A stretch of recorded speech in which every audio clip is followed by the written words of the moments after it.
Now the seamier side of Hollywood, one that's rarely discussed. The sexual abuse of vulnerable child actors looking to hit it big. After a rash of recent arrests, we sent Jim Murray to investigate the world of child molesters working in Hollywood. And what he found may surprise you.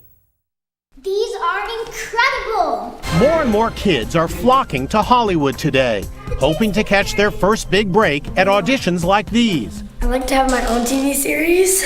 Many of today's A-list celebs started out the same way. Now close it up and put it away.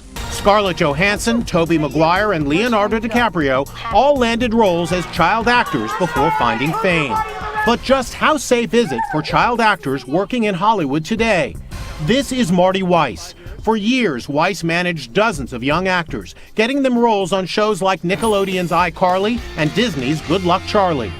But 10 months ago, Weiss was arrested after a young actor accused Weiss of molesting him over 30 times, starting when he was just 11 years old. It is some of the most horrific child abuse I've ever seen. Excuse me, Mr. Weiss, I'm with Inside Edition. I have no comment. We caught up with Weiss shortly after he finished serving 6 months in jail. Did you become a talent manager in Hollywood so you could get access to young children? He wasn't interested in talking. Mr. Weiss? Weiss's case is just one of several recent high-profile arrests, leading many to wonder if Tinseltown has a serious pedophile problem. There's an enormous problem. Ann Henry is the co-founder of Biz Parents, a nonprofit child actors advocacy group. Predators come to our industry because there's no regulation. They come to our industry because they can be alone with children. Believe it or not, there are no background checks required in Hollywood for publicists and talent managers like Marty Weiss, who deal with children. Isn't it horrifying to say a casting couch for children, but there is? Do you know what that means, Mary? Best known for her role as the Spitfire Nellie on Little House on the Prairie, former child actor Allison Angram says predators have been abusing child actors for decades. This is standard practice. But Angram, who says she was also molested as a child, believes few young actors report it for fear of being blacklisted. Before he got starring roles in movies like The Sandlot 2, former child actors Cole Weiss and his brother Michael were lured out to Hollywood with promises of stardom by this man, talent manager Tommy Lowry.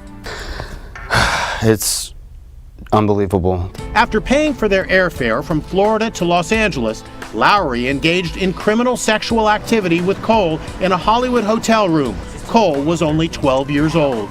He's sick, and he did this. I didn't do anything wrong. Both brothers bravely testified against Lowry, who's now serving a 19-year sentence for child exploitation charges. I believe that all child actors at some point have come in contact with a predator.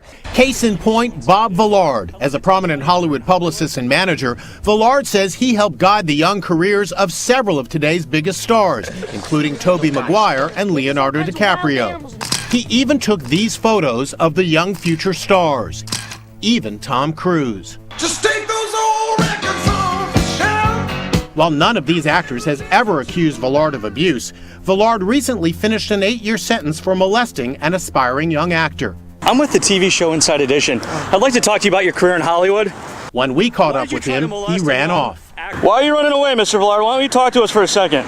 Today, Ann Henry leads a group of Hollywood parents who are fighting to change the laws to keep sex offenders like Bob Villard and Marty Weiss from ever working with child actors again. They're convicted felons, and they need to stay away from children. A law now pending before the California governor would require a background check and a permit for anyone who works with child actors in an unsupervised setting. We'll be back with more after this.